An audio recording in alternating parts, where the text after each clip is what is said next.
저는 이게 이제 지방선거 8일 앞두고 전국 판세에 어떤 영향을 미치는지 두 분의 전문가를 모시고 여쭤보고 싶은데요.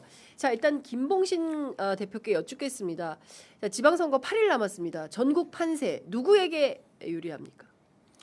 글쎄요, 누구한테 유불리를 굳이 말씀드리기는 좀 그렇고 사실상 이번 선거는 초반부터 더불어민주당이 좀 우세할 것이다라는 전망이 상당히 많았죠. 그렇습니다. 그 이유는 그게 이제 어디서부터 시작이 되느냐면 대통령 선거 때 득표율을 가지고 기준으로 잡았을 때는 사실 그것만 딱 놓고 보면 그때는 이제 17개 광역 시도였는데요. 그 중에 이제 그 동해안에 이제 인접해 있는 강원도 TK 2개, PK 3개 빼고 6개 빼고는 그러니까 11개 정도는 민주당이 안정적으로 당선이 될 것이다라는 전망이 있었습니다. 그거는 대선 기준이었죠.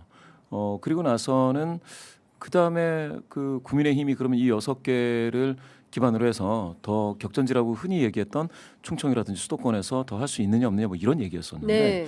그런데 막상 지난해 말서부터 이게 국민의힘이 뭐라고 해야 될까요? 그 윤호 개인과의 절연 문제에 있어서 좀 좌고우면하는 그런 모습이 네. 보여지면서 사실은 중도 성향이신 분들이 이 국민의힘을 원래 지지하셨던 분들도 이게 지지한다라고 얘기를 못하는 상황이 되면서 이게 더 좁혀들었습니다. 그래서 지금 국민의힘 입장에서 최악은 경북 한 군데를 먹고 나머지 다 질 거다라는 전망까지 나왔고 그게 사실은 굉장히 누굽니까 조갑재 대표와 같은 그 보수 논객으로서 굉장히 유명하신 그런 분들이 이 얘기한 게 그겁니다. 네, 대구도 진다. 진다. 그때 나온 얘기죠. 네. 그게 이제 올 초까지 이어졌었고요. 그런데 2월이 지나면서 3월 정도 되면서 뭔가 조금 보수가 좀 결집하는 흐름이 보이더니 그러더니 격전지에서 좀 많이 따라왔다가 지금까지입니다. 네. 그럼 이제 두 가지를 체크하셔야 되는데요. 그러면 보수 결집은 한번 이렇게 올라오지 않습니까? 네. 계단식으로 한 계단을 올라왔다고 한다면 그러면 가속도가 붙어서 쭉 더 올라가느냐 그런 증거가 있느냐 요게 네. 하나가 있고요. 두 번째 그럼 지금까지 보수만 얘기했는데 민주당은 어떠느냐 민주당을 좀 지지하시던 분들은 또 민주당 지지층은 더 많이 확장이 됐었습니다. 네. 이번 정부 상당히 이제 외교라든지 예. 이 어떤 국내적인 문제를 잘 처리하다 보니 예. 그러니까 여당이 덩달아 이제 좋아지는 네. 그 흐름, 대통령의 후광 효과, 대통령 마케팅 뭐 이렇게들 이야기하셨던 그런 흐름을 좀 타서 좀 좋아질 거다라고 했던 이유 중에 하나는 네. 중도 성향이신 분들이나 중도 보수가 민주당 후보에게 좀 더 기대감을 갖는다. 네. 뭐 이런 내용이었거든요. 그런데 그게 유지되느냐, 예. 아니면 빠지느냐, 아니면 고관여 민주당 지지자들이 뭔가 계속해서 탄탄하게 긴장감을 유지하느냐, 이완되느냐. 이런 것들이 좀 체크가 전반적으로 좀 돼야 됩니다. 양쪽이 다. 네. 그래서 지금 같은 경우에 제가 봤을 때는 상당히 많이 붙었다라는 거고요. 초접전 양상이다. 초접전 그러니까 양상인 당초에 부분, 이제 15대 1의 예. 이제 그 광역단체장의 예측에서 예. 지금은 지금은 좀 빠졌죠. 그리고 얼마- 15 중에 하나는 예, 전라북도 같은 경우에는 전북. 전라북도 같은 경우에는 무소속 가능성도 있기 때문에 네. 만약에 국민의힘이 딱 하나밖에 못 먹는다라고 하면 예. 그러면 14대 1대 1인데 예, 14대 1대. 그런데 이제 울산이 일단은 단일화가 잘 안 되는 것 같아요. 예. 그러면은 13대 13대 2대 1이 되는 거고요. 13대 2대 1. 예. 예. 그다음에 대구나 서울이 네. 접전이다. 대구, 서울, 부산은 네. 사실은 보수 성향이신 분들이 다 나와 버린다. 네. 대선처럼 다 나온다. 예. 그럼 어떻게? 물론 지방선거는 대선처럼 다 나오는 일은 없습니다만 예. 그러면은 보수가 항상 이겨왔죠. 보수가 항상 이겨왔다. 예. 그래서 서울, 대구, 그럼 부산은 김부겸도 지금 어렵다. 거기도 이제 격전지화 됐다라는 것 자체가 대단한 일이기는 하지만 거기가 격전지다. 그 서울은 어떠느냐? 예. 간격이 그러면 여기도 경합이냐? 경합 우세냐? 예. 민주당 입장에서 예. 이런 것들은 좀 판단을 해볼 필요가 있겠습니다. 그리고 전반적으로 제가 방금 말씀드린 것처럼 민주당과 관련해서 최근 이슈가 그 뭐 평택을이라든지 뭐 김용남 울산이라든지 후보. 예. 이런 쪽에서 들려오는 소식이 전국적으로 뭐라 그럴까 민주당 지지자들에게 약간 좀 그 투표 적극성을 약간 떨어뜨리는 이슈인 것 같아요. 아. 그러다 보면 전국적인 영향력이 없다고 할 수가 없습니다.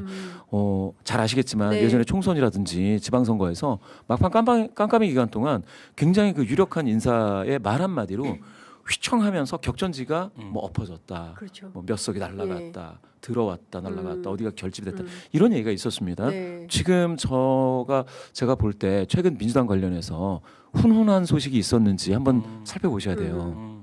예, 그렇습니다. 미담보다는 약간 뭐라 그럴까, 이거는 험담의 재료가 될 수 있는 네. 그런 것들이 굉장히 많이 쏟아지고 있다라는 생각이 들고요. 예. 그렇게 되면 중도와 중도 보수의 민주당에 대한 비호감도가 높아지고 고관여되어 있던 민주당 지지자들의 뭐라 그럴까, 좀 투표에 대한 회의적인 감정 이런 것들이 좀 네. 싹트지 않을까 하는 예. 생각도 있습니다. 제가 이제 궁금해서 특히 이제 영남 선거가 이번에 굉장히 중요하고 특히 1995년 지방선거 이후에 대구에서 민주당 출신 김부겸 후보가 당선된다면 그야말로 대구 경북의 역사, 정치 역사를 새로 쓰는 그렇죠. 장이 열리는 거기 때문에 위중에서 계속 체크를 하는데 이 두 가지 키워드가 있다는 거예요. 스벅과 김용남. 그러니까 스벅 같은 경우에는 이제 노인들이 이를테면 이제 국민의힘의 마케팅 전략이 먹히는 거죠. 왜 내 돈 내고 커피 마시는데 이제 이른바 김기현류의 주장들이 먹히고 있다는 거고, 김용남 같은 경우에는 더불어민주당의 이제 당원이나 지지자들이 아유 왜 이렇게까지 이런 문제가 정리가 안 되는 거야라는 것에 대해서 굉장히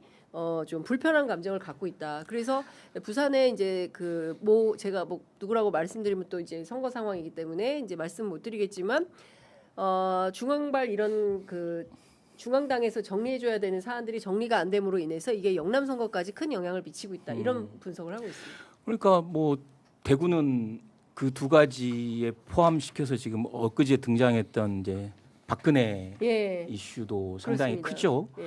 근데 저는 이번 선거를 보면서 지난번 선거 때도 일부 이제 있었던 현상인데 이 줄투표가 좀 없어지는.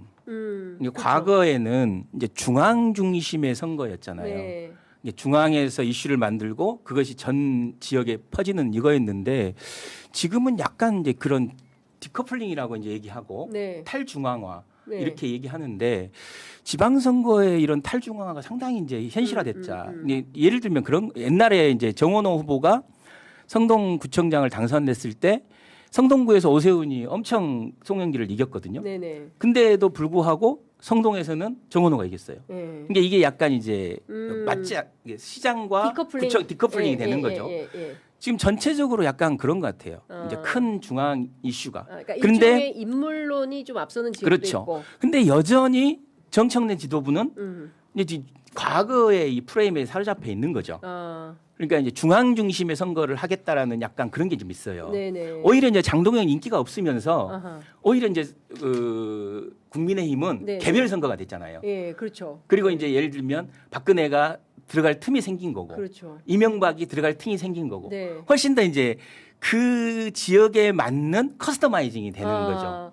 그러면 장동혁이 가서 극우 발언을 해도 되는 데는 가고 그렇죠. 그런 데가 먹히지 않을 수도권 같은 데는 이명박이 다니고 지금 분위기가 이렇게 약간 박근혜 되는 게 우세 지역은 박근혜가 그렇죠. 다니고 이런 디커플링을 이제 의도하진 않았겠지만 저는 의도와 상관없이 국민의힘의 지금 이게 이런 유세가 상당히 이제 먹히고 개별적으로 있다. 각자 도생인 거잖아요. 예, 그만큼 절박하니까 각자가 예, 현장을 예. 아니까. 예.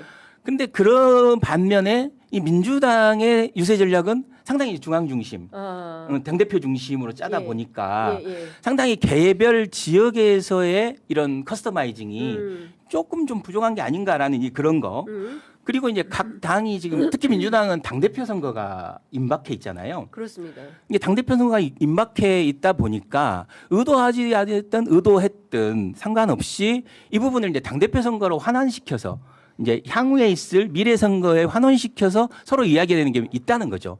특히 전라북도 같은 경우는 이미 사실 바로미터가 돼버렸잖아요. 네. 특히 이제 김관영 무소속 후보가 연임 반대하겠다라는 걸 정면으로 내세우고 있는 거잖아요. 그렇죠. 뭐 본인이 당선되면 정청래 대표는 사퇴해야 된다. 이런 그러니까 주장하고 있죠. 그리고 연임 반대냐 찬성이냐 선거다. 이게 김관영 선거가 아니라 김관영과 이현택 선거가 아니라 이것은 정청래의 연임을 묻는 선거다. 정청래 대 김관영 구도. 그렇죠. 예. 이런 것들이 상당히 또 현장에서는 먹히고 있는 거죠.